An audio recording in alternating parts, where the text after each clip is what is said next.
ସେଦିନ ରାସ୍ତାରେ ଭେଟ ହୁଏ ଏମିତି ଜଣେ ବ୍ୟକ୍ତିଙ୍କ ସହିତ ଯିଏ ନିଜ ଗାଡ଼ିରେ ତାଙ୍କ 7 ଜନ୍ମର ସାଥୀ ହେବାକୁ କଥା ଦେଇଥିବା ମଣିଷଟାର ଫଟୋଚିତ୍ର ଚାରିଆଡ଼େ ଆଙ୍କିଥାନ୍ତି। ହଠାତ୍ ଆମ ନଜର ପଡ଼ିଥିଲା ଏହି ଗାଡ଼ି ଉପରେ। ଆଶ୍ଚର୍ଯ୍ୟ ଲାଗିଲା। ତାଙ୍କ ପାଖରେ ପହଞ୍ଚି ଯାଇଥିଲୁ ଆଉ ପ୍ରକୃତ ଘଟଣା ଜାଣିବାକୁ ଚେଷ୍ଟା କରିଥିଲୁ।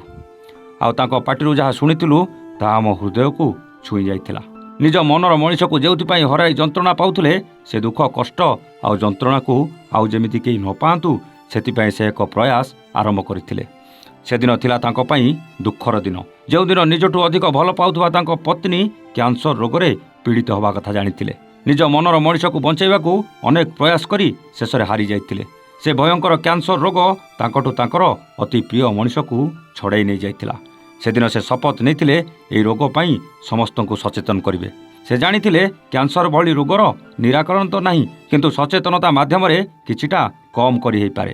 ଜଣେ ବାଇକ୍ ରାଇଡର ହିସାବରେ ପୁରା ଭାରତ ଭ୍ରମଣ କଲାବେଳେ ନିଜ ଧର୍ମ ପତ୍ନୀଙ୍କ ଫଟୋ ଗାଡ଼ିରେ ଚାରିପଟେ ମାରି ସଚେତନତାର ବାର୍ତ୍ତା ବାଣ୍ଟନ୍ତି ବିଶ୍ୱଜିତ ପଟ୍ଟନାୟକ। ରାଜ୍ୟର ବାଇକ୍ ରାଇଡରଙ୍କ ନାଁ ଆସିଲେ ବିଶ୍ୱଜିତ ସାରଙ୍କ ନାଁଟା ପ୍ରଥମେ ଆସେ। କେବଳ ଆମ ଦେଶ ନୁହେଁ, ନେପାଳ, ଭୁଟାନ, ମିଆଁମାର ଭଳି ଅନେକ ଦେଶ ବାଇକ୍ ରାଇଡ୍ କରି କ୍ୟାନ୍ସର ଭଳି ରୋଗ ପାଇଁ ସଚେତନତା କରିଥିବା ପ୍ରୟାସକୁ ଆମେ ସଲାମ କରୁଛୁ। ଆପଣଙ୍କ ଭଳି ଜଣେ ମହାନ ପ୍ରତିଭାକୁ ଆମେ ସମ୍ମାନିତ କରି ଗର୍ବିତ ମନେ କରୁଛୁ।